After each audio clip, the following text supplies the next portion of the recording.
कृष्ण कृष्ण, हरे राम हरे राम राम। भ्रमर गीत।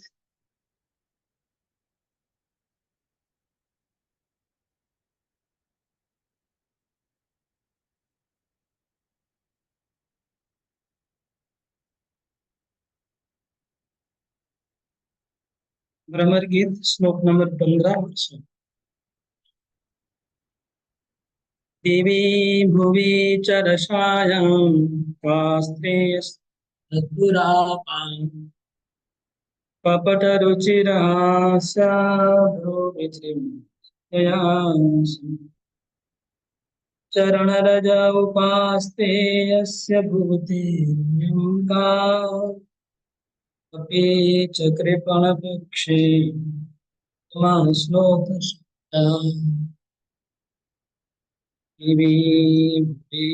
चरसायां तद्दुरापा कपटरुचिरासा भ्रूविजृम्भस्य यासि चरणरज उपास्ते यस्य भूतिर्भयं का अपि च कृपणपक्षे तमश्लोक।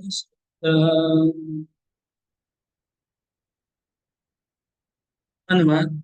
स्वर्ग में, पृथ्वी पर तथा रसातल में, तीनों लोकों में कौन सी ऐसी नारी है जो उनको प्राप्त नहीं है, उनको प्राप्त ना हो सके। कपटता भरी मनोहर मुस्कान तथा बाहों के इशारे से जिनके चरण कमलों की रज लक्ष्मी भी सेवन करती है, उनके लिए फिर हम किस गिनती में हैं। तथापि वे दीन जनों के प्रति अनुकंपा दिखाते हैं, इसलिए उन्हें उत्तम श्लोक कह दिया जाता है। इस श्लोक का सीधा अनुवाद था, इस थोड़ा हम लोग डिटेल बताएंगे। तो चक्रवर्ती ठाकुर लिख रहे हैं कि भावना बोलता है, ये कृष्ण प्रिया शिरोमणि, कृष्ण प्रिया शिरोमणि, कृष्ण की जितनी प्रेयसी हैं उसमें शिरोमणि हो। तो श्री कृष्ण दिन रात तुम्हारा ध्यान करते हुए व्याकुल होते हैं और रोते रहते हैं, दुख का अनुभव करते हैं। कृष्ण तुम्हारे ध्यान में दिन रात व्यथित हो रहे हैं, ऐसे भावना कहता है। ये कृष्ण प्रिया शिरोमणि, कृष्ण की जितनी प्रिया उसमें शिरोमणि है श्रीमती राधिका। श्री कृष्ण आपके विरह में दिन रात बोलते हैं, आपका ध्यान करते रहते हैं और दुखी रहते हैं। ये बात हमने बृहद भागवतामृत में भी श्रवण किया था। कृष्ण जब द्वारका में रहते हैं तो दिन रात वृंदावन की याद करते हैं, वृंदावन के बाल बालों की, वृंदावन की लीलाओं की, गोपियों की याद करते हैं। तो भंवरा ऐसे बोल रहा है, दिन रात वो आपका ध्यान करते हैं और आपको याद करते हैं और आपकी याद में दुखी रहते हैं। आप कैसी बात कर रहे हो। राधा रानी ने जब पीछे श्लोक में कहा कि उनकी प्रशंसा मत करो, हम उनको जानते हैं वो कैसा है। श्लोक में 14 नंबर श्लोक है। हम्म,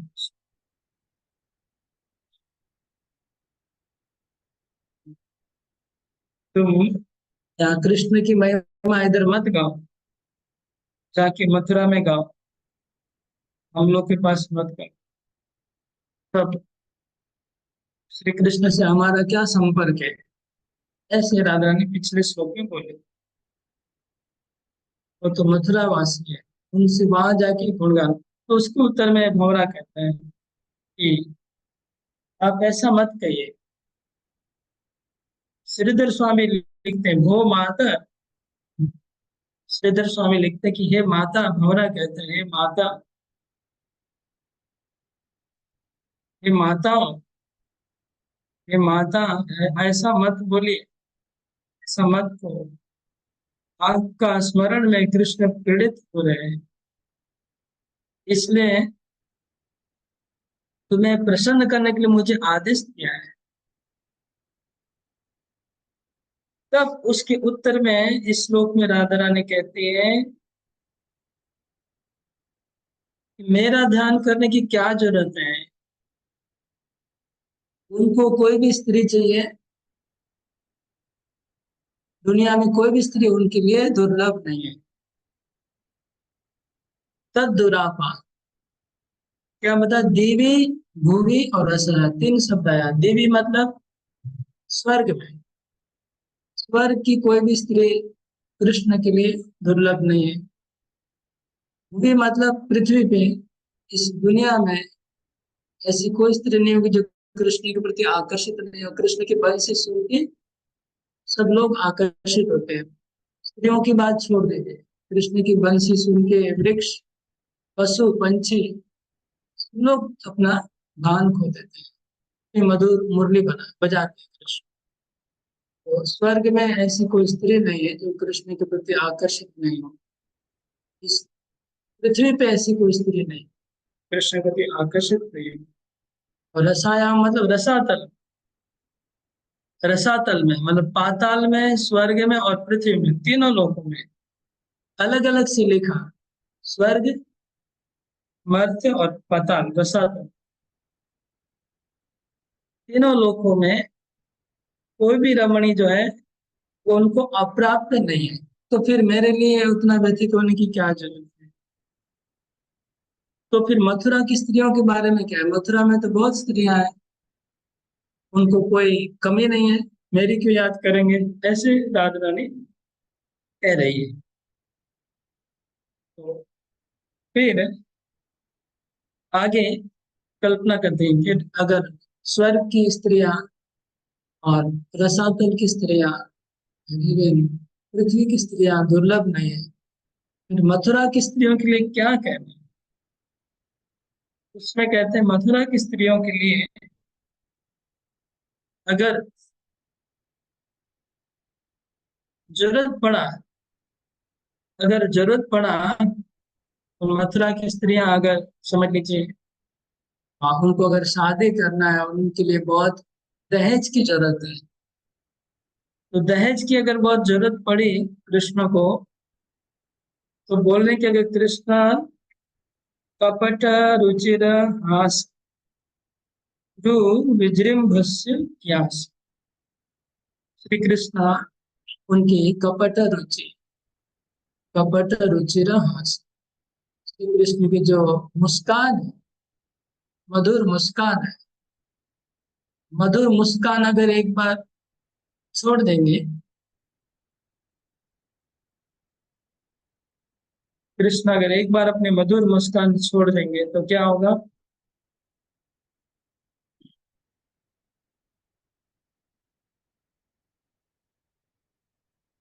कहते हैं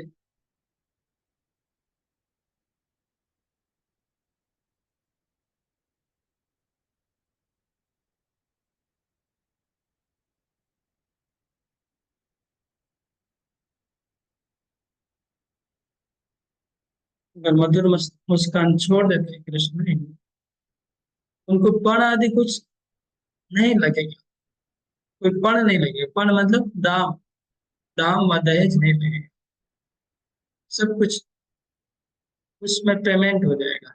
यही बोल रहे हैं।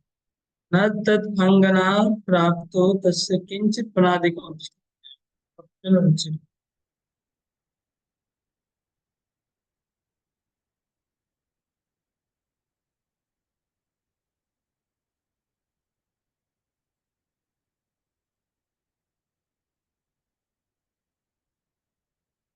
हम्म। स्त्रियों की प्राप्ति का कुछ खर्च करने की आवश्यकता होगी, क्योंकि कपट पूर्वक प्रयोग किए गए सभी के मन को हरने वाले रूप विलास और हंसी को देखकर उसके पास देवी, नागपति आदि पहुंच जाएंगी, जबकि वे अपने अपने पतियों के पास नहीं पहुंचती। यह भावार्थ हुआ।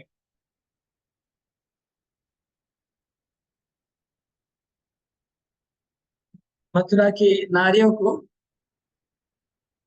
ऊपर ऊपर ऊपर मथुरा की नारियों को अगर कुछ उनको उनसे शादी करने में श्री कृष्ण को अगर कुछ लगता है पण आदि, तो श्री कृष्ण की मुस्कान ही बहुत बड़ा पण है, बहुत बड़ा पेमेंट है।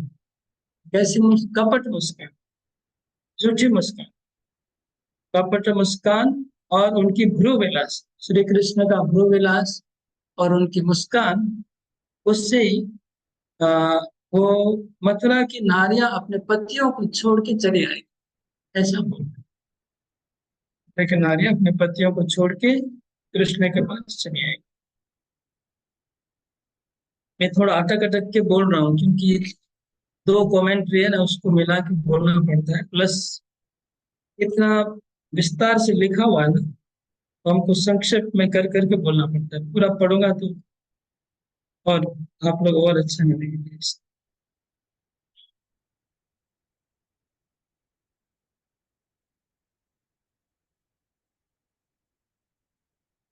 श्री कृष्ण का कपट हास्य मूल्य है, जिससे वे स्वयं ही खरीदी हुई होकर अपने अपने पतियों का त्याग कर देगी, कर देती है।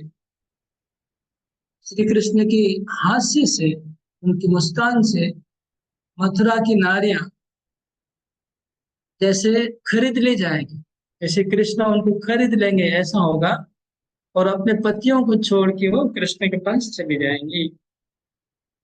तो देवी भूमि च रसायाम स्त्रिय तदुरापा कपड़ रुचि रहा सुब्रविजृंभस्याशु।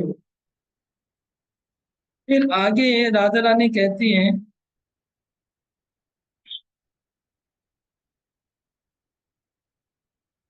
देवियों का और नाग पत्नियों का बात तो छोड़,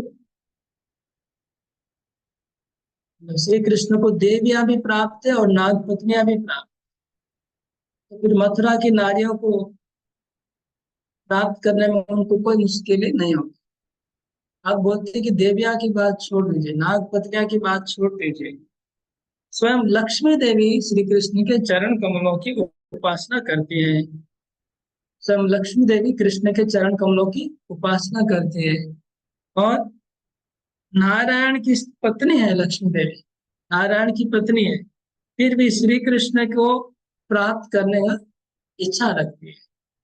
लक्ष्मी देवी वैकुंठ में रहती है, नारायण की पत्नी है, लेकिन जब श्री कृष्ण वृंदावन में लीला करते हैं, रास लीला करते हैं, तो लक्ष्मी देवी का इच्छा होता है कि वो वृंदावन में आकर के कृष्ण की रास लीला में भाग ले। उनका मन हो जाता है, इच्छा होता है, क्योंकि नारायण तो ऐसा लीला नहीं करता। श्री कृष्ण की वो लीला देख करके, प्लस श्री कृष्ण का माधुर्य और सौंदर्य नारायण से भी अधिक है, ऐसा कहा जाता है। कृष्ण जो बंसी बजाते हैं, वेणु माधुर्य, रूप माधुर्य, लीला माधुर्य, और प्रेमी भक्तों का ये जो माधुर्य होती है वो नारायण से भी अधिक है। तो लक्ष्मी देवी श्री कृष्ण के प्रति आकर्षित भी होती है, और श्री कृष्ण जिस प्रकार की लीलाएं करते हैं गोपियों के साथ, वो अति दुर्लभ है। वो ऐसा लीला तो नारायण जी नहीं करेंगे लक्ष्मी जी के साथ, इसलिए लक्ष्मी जी का मन आकर्षित होता है श्री कृष्ण की लीला में भाग लेने का। वो फिर नारायण से परमिशन लेके आती है, नारायण और कृष्ण अलग नहीं है। तो वो आती है वृंदावन में लक्ष्मी देवी, लेकिन वो भाग ले नहीं पाती है। ऐसा कहते कि लक्ष्मी देवी को वृंदावन में लीला में एंट्री नहीं मिलता है। क्यों एंट्री नहीं मिलता है? क्योंकि उनका जो भाव है वैकुंठ की महारानी है, तो वो भाव होने से वृंदावन में प्रवेश नहीं होता है। वृंदावन में प्रवेश करने के लिए आ, गोपियों का भाव चाहिए कि मैं गोपी हूँ, साधारण ग्वाल बाल, दैन्यता चाहिए, विनम्रता चाहिए। कोई पावर पोस्ट, कोई जाति, कोई अभिमान कुछ नहीं नहीं चलता है। और अनुगमन गोपियों का अनुगमन की आवश्यकता पड़ती है। इसलिए जब लक्ष्मी देवी आए, उनको प्रवेश नहीं मिला, तो फिर लक्ष्मी देवी तपस्या करने लग गई कि मैं तपस्या करके योग्यता प्राप्त करूंगी, और फिर गोपी की लीला में प्रवेश करूंगी। इसमें जब नाग पत्नियां ने कालिया दमन लीला के बाद नाग पत्नियों की प्रार्थना आती है, तो नाग पत्नियां जब प्रार्थना करती है कृष्ण को, वो नाग पत्नियां बोलती है कि लक्ष्मी देवी अभी भी तपस्या कर रही है आपको प्राप्त करने के लिए। ये बात भागवत में नाग पत्नी के लीला में है, प्रार्थना में। लक्ष्मी देवी अभी भी तपस्या कर रही है आपको प्राप्त करने। क्यों? क्योंकि तपस्या करने से तो प्राप्त होंगे नहीं कृष्ण, इसलिए अभी भी तपस्या चल रहा है। तपस्या से इस लीला में प्रवेश नहीं है। तो ये बात, प्रवेश करने के लिए गोपियों का अनुगमन करना होगा, वो नहीं है। वो नहीं हो सकता है, लक्ष्मी देवी की पोस्ट में रह के गोपियों का अनुगमन करना संभव नहीं है। इसलिए ये बात राधा रानी को पता है। तो राधा रानी बोल रही है कि श्री कृष्ण मथुरा में है, और वो भंवरा बोल रहा है राधा रानी को, कृष्ण आपके विरह में दिन रात तड़प रहे हैं, बहुत दुखी है। राधा रानी बोल रही हमारे लिए तड़पने की क्या जरूरत है, उनको तो स्वर्ग में, पृथ्वी में और रसातल में जितने भी नारियां हैं सभी कृष्ण के लिए पागल है। तो मेरी अपेक्षा करने की जरूरत क्या है, किसी से भी शादी करने, किसी से भी मिलने, हमको इतना दुखी होने की क्या जरूरत है। और फिर कहते हैं कि ये सब स्त्रियों की छोड़ दे, लक्ष्मी देवी भी उनके चरणों की सेवा करने के लिए हमेशा लालायित रहती है। एकदम स्पष्ट लिखा है कि चरण रज उपासते यस्य भूतिर वयम का। तो हम कौन है, वयम का, हम गोपियां कौन है? हम तो एक पृथ्वी की नारी हैं। हम तो एक पृथ्वी की नारी हैं, मनुष्य जाति की है। हम तो देवी नहीं है, नागपत्नी नहीं है। हम तो लक्ष्मी, हम तो मनुष्य जाति की है। और उसमें भी हम मनुष्य की जाति होने के बाद गोप जाति है। मनुष्य भी सबसे नीचे जाती है हमारी, और हम रहने वाले जंगल में हैं, वन में रहने वाले हैं।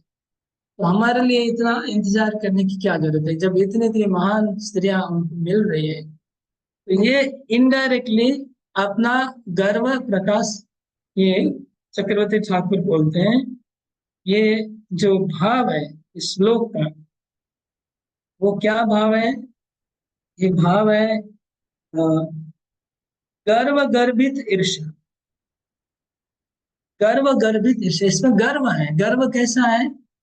एक्चुअली वास्तव में राधा रानी ये बोल रही है, जो हम आगे पढ़ के तो पता चलेगा कि असल में क्या बोल रही है राधा रानी। असल में बोल रही है ये वचन गर्व भाव युक्त ईर्ष्या को प्रकट करते हैं।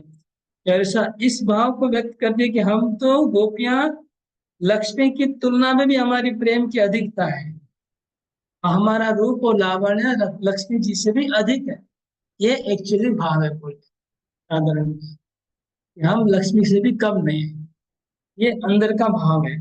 और शास्त्र में लिखा है लक्ष्मी सहस्त्र संभ्रम से विमान, करोड़ों लक्ष्मियां से भी अधिक, ऐसा कहा जाता है कि गोपियां और राधा रानी का प्रेम और उनका रूप है। तो ऐसा क्यों बोल रही है राधा रानी? जैसे मेरे को एक उदाहरण याद आया, इसको समझाने के लिए, ये जो भाव है इसको समझाने के लिए। जैसे कोई आ, दुकान में आपका कोई कस्टमर आया सामान लेने, तो कोई कस्टमर आता है और वो कस्टमर बहुत बार्गेनिंग करता है आपके साथ। आप बोलेंगे ठीक है ये सामान तो उधर भी मिलता है, वो बाजार में उधर उधर जाके ले लो, हमारे पास लेने की क्या जरूरत है। ऐसा जब कोई बोलता है उसका मतलब क्या? उसका मतलब वो जानता है कि हमारे पास जो क्वालिटी का जो माल है वो कहीं नहीं मिलेगा, इसलिए कहीं जाएगा नहीं, इसलिए जानबूझ के वो क्या बोलता है कि सब जगह तो अवेलेबल है, जाके ले लो, ऐसे बोलता है। ये बोलने का अर्थ ही है कि हमारा उससे श्रेष्ठ है, आप जहां भी जाके आप सब जगह मिल जाएगा। तो ऐसा बोलने का अर्थ ही है कि हमारा सामान उनसे क्वालिटी में श्रेष्ठ है। और स्पेशली जो उनका कॉम्पिटिटर, सबसे जो बड़ा दुकान होगा कॉम्पिटिटर, उसका नाम तो लास्ट में बोलेगा कि ये फलाना दुकान में से ले लो, जो एकदम बराबरी वाला है। तो पहले राधा रानी दूसरी स्त्रियों की बात करती है कि स्वर्ग में बहुत स्त्रियां हैं, रसातल में बहुत स्त्रियां हैं पृथ्वी पे। बाद में लक्ष्मी देवी की तुलना कर दी, इवन लक्ष्मी देवी के पास भी वो जाए तो भी उनको शांति नहीं मिलेगा।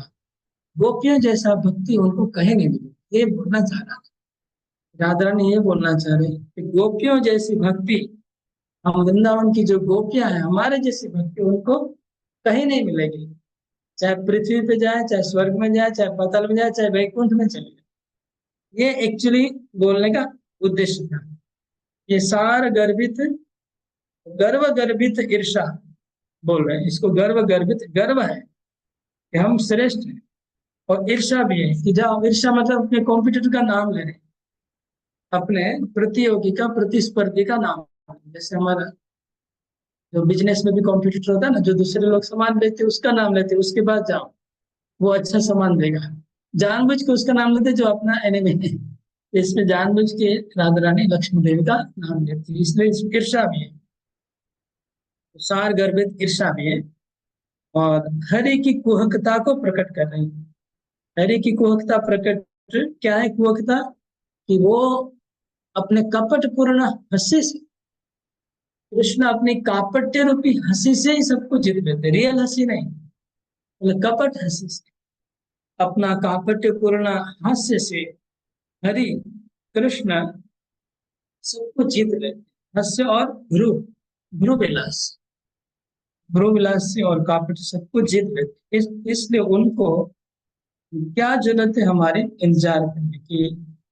फिर आगे कहती है, अपिच कृपण पक्षे ही उत्तम श्लोक शब्द। हमको हंसी आती है कि उनको उत्तम श्लोक कहा जाता है। उनको उत्तम श्लोक क्यों कहा जाता है? राधा रानी कहते हैं कि हमको हंसी आती है कि ऐसे व्यक्ति को आप लोग उत्तम श्लोक कहते हैं। उत्तम श्लोक कहने लायक है? तो भंवरे को पूछ रहे तुम बताओ। तो भंवरा बोलते क्यों नहीं है, बताओ क्यों नहीं है? क्योंकि उत्तम श्लोक उसको कहते हैं जो दीन दुखी दयालु, दीन दुखी दरिद्र को दया करे, वो उत्तम श्लोक है, वो प्रशंसनीय है। लेकिन ये तो हम लोग इतने दीन दुखी हैं और हमारे प्रति कोई दया नहीं है इनको। हम लोग वृंदावन वासी इतने दुखी हैं, इतने विरह में तड़प रहे हैं, लेकिन वो अपना मथुरा में आनंद ले रहे हैं, वो इधर आते नहीं है, उनको याद नहीं करते हैं। इसका मतलब वो उत्तम श्लोक नहीं है, दयालु नहीं है। इसलिए ये शब्द हटा देना चाहिए।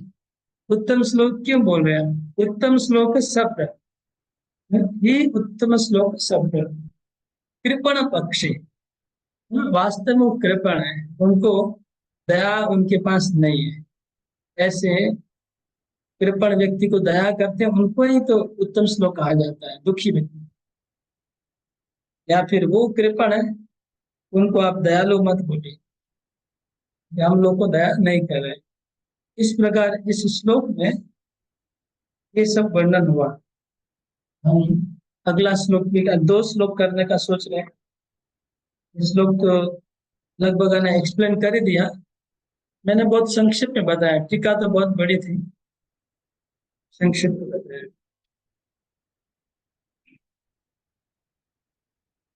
मैं कुछ कुछ पॉइंट छोड़ के और बोल देता हूँ।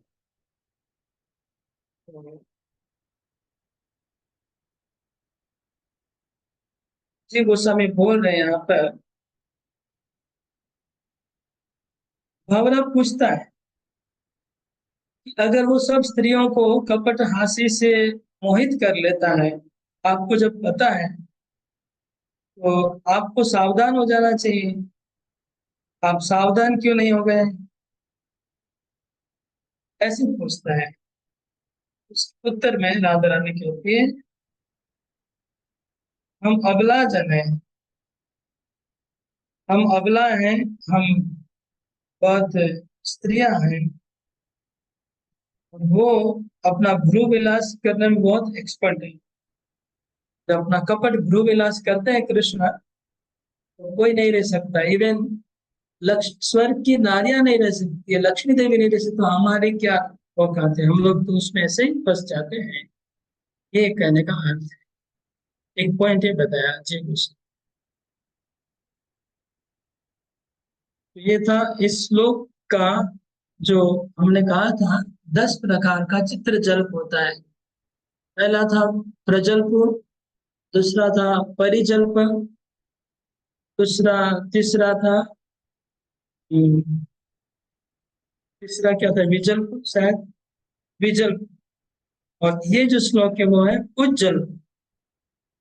उज्जल्प का जो क्राइटेरिया है, उसका जो उज्जल्प कहने का उनका जो क्वालिटी है वो क्या है, वो उज्जल्प का क्वालिटी, उज्जल्प का क्वालिटी है कि जो हरि की कुहकता, कपटता को प्रकाश करना, और गर्व गर्भित ईर्ष्या करना, और असूया पूर्वक आक्षेप करना।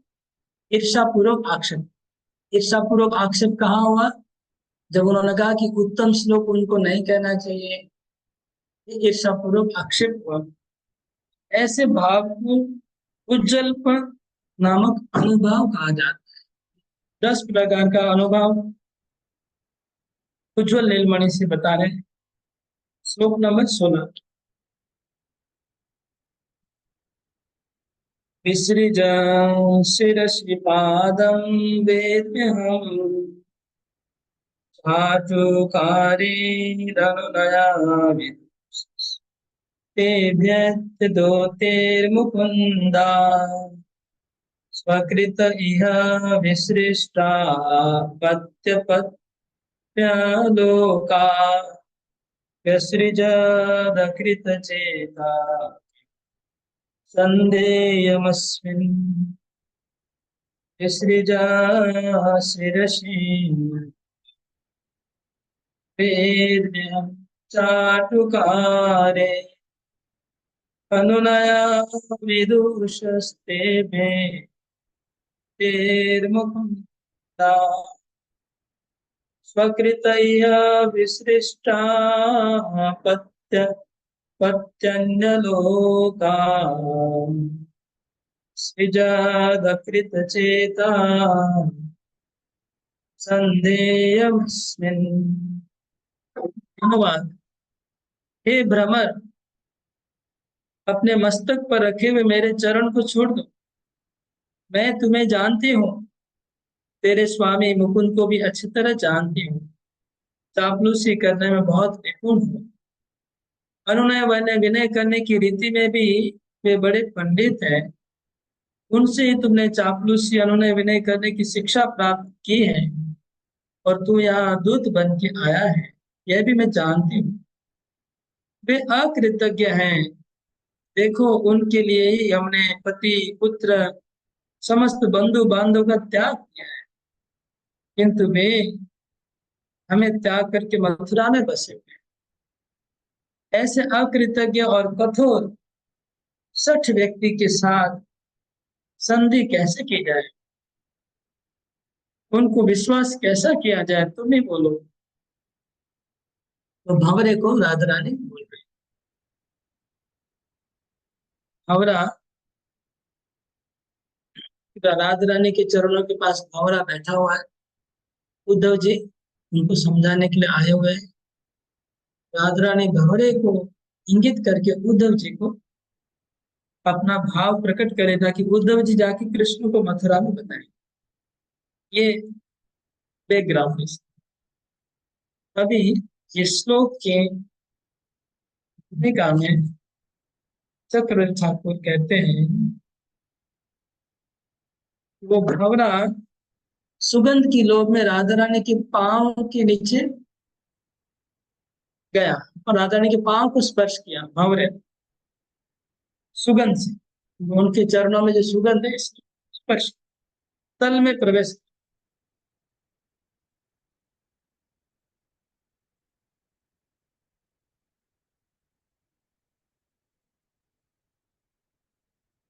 और भंवरा मानो कह रहा था, हाँ, भंवरा ऐसा कह रहा था, क्या कह रहा था, बहुत सुंदर वर्णन है।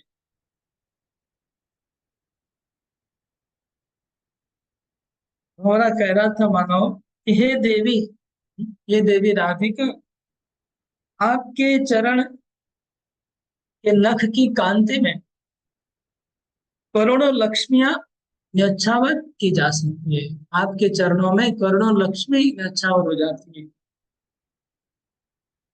श्री कृष्ण के तुम्हारे प्रति जो श्री कृष्ण ने अपराध किया है, तुम कृपा करके उन्हें क्षमा कर दो। मतलब ऐसा लग रहा है कि भंवरा राधा रानी के चरणों को स्पर्श करके उनको कह रहा है कि तुम अनुनय विनय कर रहा है भंवरा, कि श्री कृष्ण को क्षमा कर दो। ऐसा भाव से भंवरा राधा रानी के चरणों को स्पर्श कर रहा है। इस श्लोक में स्टार्टिंग में ही आया है, राधा रानी कहती है कि मेरे पांव को छोड़, विसृज शिरसि पादम। ये भंवरा मेरे पांव को छोड़ो। इसका मतलब भंवरा राधा रानी के पांव को स्पर्श कर रहा था। मेरे पांव को स्पर्श मत करो, तुम छोड़ो। और भाव क्या है? भंवरा जब स्पर्श करा तो राधा रानी ये भाव कर रहे हैं कि भंवरा ये बोल रहा है श्री कृष्ण को क्षमा कर दो, तुम्हारे चरण तो बहुत महान है। हाँ, लाखों लाखों करोड़ों लक्ष्मियां भी तुम्हारे चरणों के नीचे न्यौछावर हो जाएगी। ऐसे तुम्हारे चरण है तो तुम क्षमा कर दो। ऐसा प्रिया को प्रणाम करते हुए भंवरा प्रिया को प्रणाम कर रहा है, ऐसा राधा रानी ने अनुभव किया। तो प्रणय कोप में राधा रानी कहने लगी, प्रणय कोप में राधा रानी कहने लगी, जब उसके पाँव को छू रहा है तो गुस्से में राधा रानी कह रही, मेरे पाँव को मत छुओ। जैसे कभी कभी भक्त लोग के पाँव को छूने से भक्त लोग गुस्सा हो जाते हैं। जस्ट सिंपल एग्जाम्पल दे रहा, यहाँ तो बहुत बड़ी बात। राधा रानी पाँव को हटा रही है, मेरे पाँव को छोड़ दो, मेरे पाँव को स्पर्श मत करो। ऐसे मानो राधा रानी बोल रही है। और क्या बोले हैं फिर आगे क्या कहती हैं, यहाँ से दूर चले जाओ। भवदेव कहते हैं यहाँ से दूर चले, मैं सब जानती हूँ, मैं सब जानती हूँ। राधा रानी कहते मैं सब जानती हूँ, मैं लक्ष्मी की जैसे ठगी नहीं जा सकती। लक्ष्मी को ठग सकते हैं कृष्ण, मेरे को ऐसा क्यों बोल रहे हैं? क्योंकि लक्ष्मी देवी हमेशा कृष्ण की नारायण के चरण की सेवा करती है। राधा रानी कहती कि वो तो भोली भाली है, इसलिए उनके चरण की सेवा करती रहती है। मैं ऐसी भोली भाली नहीं हूँ, मैं ठगने वाली नहीं हूँ। तो मुकुंद के पास पढ़कर आया है, अभी बोल रहे हैं। इसमें देखिए श्लोक में वर्ड आया चाटुकार है। चाटुकारी मतलब सब जानते हैं, चापलूसी। और क्या लिखा? अनुनया, अनुनय विनय करना, वो भी सब जानते हैं। अनुनय विनय और चाटुकारी। विदु मतलब उसमें विदुर एक्सपर्ट, विदुष उसमें एक्सपर्ट। और अध्येता मतलब शिक्षा। तो तुमने श्री कृष्ण से चाटुकारी करना, श्री कृष्ण से तुमने सीखा है। ऐसे राधा रानी भंवरे को बोल रही है, तुमने कृष्ण से चाटुकारी चापलूसी करना सीखा है, अनुनय विनय करना सीखा है। और इसमें तुम सीख के दौड़ते, तुमको दूत बनाकर भेजा है मेरे पास, तुमको दूत बनाकर भेजा है। और खाली ऐसे नहीं भेजा, तुमको ट्रेनिंग देके भेजा है। क्या ट्रेनिंग दी है?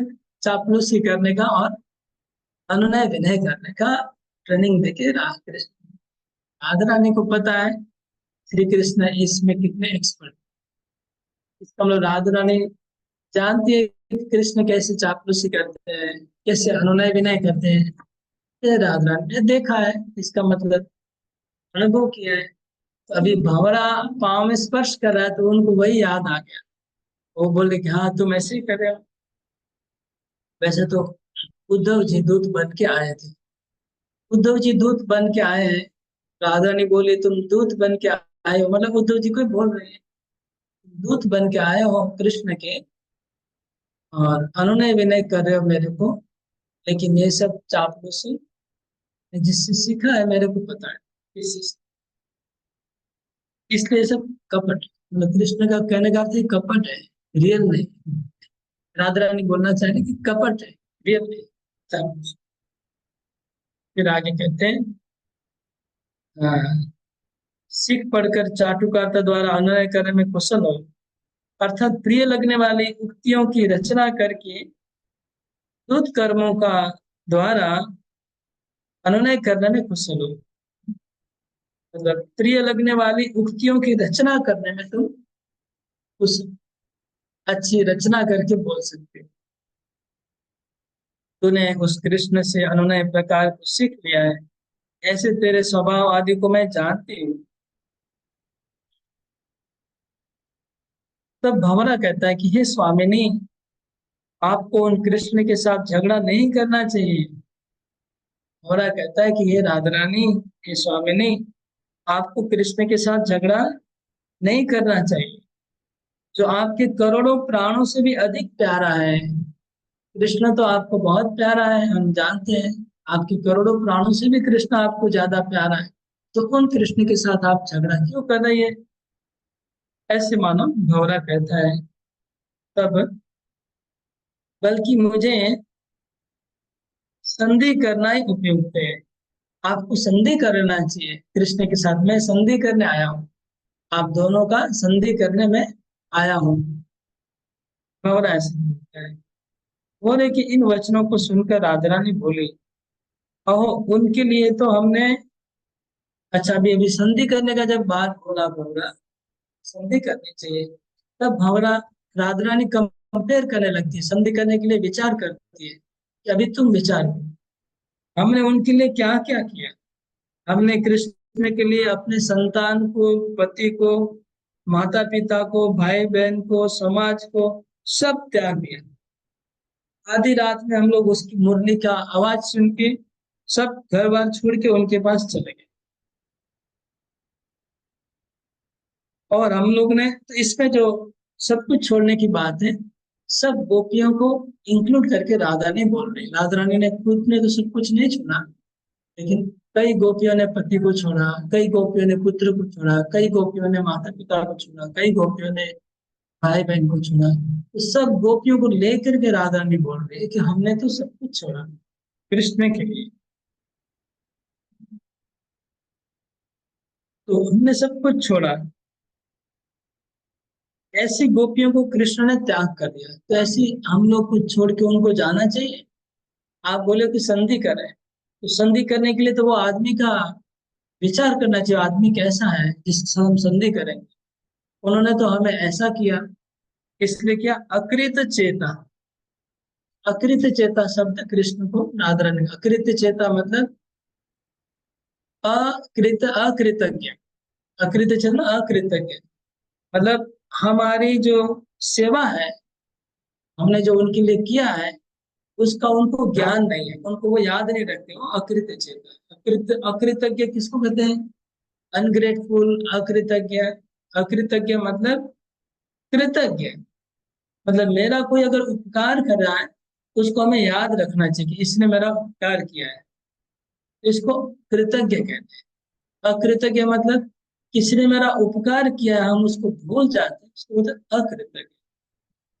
तो हम लोग भक्तों के जीवन में क्या होता है, हम लोग किसी के लिए अच्छा कार्य करते हैं, तो हम लोग सोचते हैं कि उसको हमारा अच्छा कार्य याद रखना चाहिए, वो कृतज्ञ नहीं है, अकृतज्ञ है, ऐसे हम लोग सोचते हैं सब लोग। लेकिन हम भूल जाते हैं कि हमारे प्रति भी उन्होंने बहुत अच्छा काम किया है, हमें भी उनका अच्छा कार्य याद रखना चाहिए, वो हम भूल जाते हैं। जब हमारे ऊपर जब माया का दोष, माया जब हमारे ऊपर चढ़ती है, अटैक करती है, तब हम लोग क्या करते हैं, हम दूसरे भक्तों के लिए सोचते हैं कि वो अकृतज्ञ हैं हमारे किए, उनको भूल जा रहे हैं। अपना हम खुद याद नहीं करते, हमारे ऊपर भी बहुत लोगों का उपकार है, हमें भी याद रखना चाहिए। जो भी हो, प्रसंग में मैंने बोला क्योंकि ये शब्द आया अकृतज्ञ, क्योंकि हमारे दिमाग में ऐसा आ जाएगा फिर, ये भी अकृतज्ञ है, वो भी अकृतज्ञ है, मैंने इतना कुछ किया है। ऐसा अपने बारे में नहीं सोचना चाहिए, उल्टा सोचना चाहिए, मैं अकृतज्ञ नहीं हूँ कहीं पर। कृष्ण को राधा रानी अकृतज्ञ कहती है, क्योंकि उन्होंने सब कुछ छोड़ दिया घर बार, लेकिन कृष्ण उनको छोड़ दिया। तो ऐसे कठोर हृदय वाले कृष्ण के साथ संधि करनी चाहिए? राधारणी भंवरे को बोल रही है, वो क्या विश्वास करने योग्य है? आप ही बताओ।